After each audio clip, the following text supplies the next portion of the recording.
वमा तौफीक़ी इल्ला बिल्लाह। मञो या न यारो सुभान अल्लाह सुभान अल्लाह। अल्ताफ अली फकीर असांजा मोहब्बत वारा मोहसिन हैं। सुभान अल्लाह।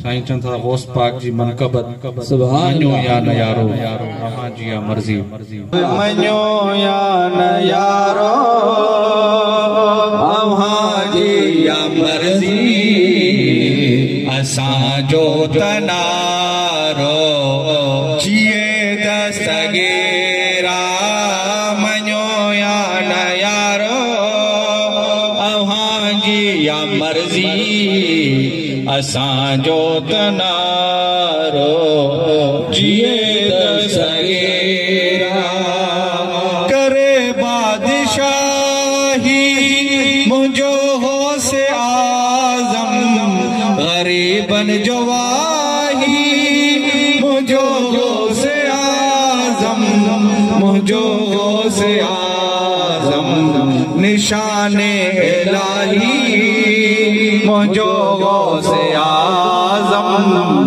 वडे शान वारो जिए दस्तगीरा मञो या न यारो गरजी सब चवरायो मञो या न यारो अहां जी या मर्जी असां जो तनारो जिए दस्तगीरा।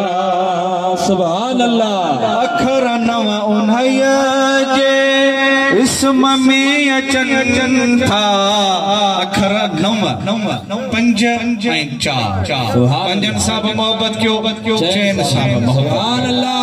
अखर नव उन्हैया जे इसम में अचन था ओहे अजब माण्हू अखिन ते रखन था अखिन ते रखन था सियाणा त समझी विया लफ्ज़ ही लेकिन चरन जो बिचारो जिए दस्तगीरा मञो या न यारो अहां जी या मर्जी असां जो तनारो जिए दस्तगीरा।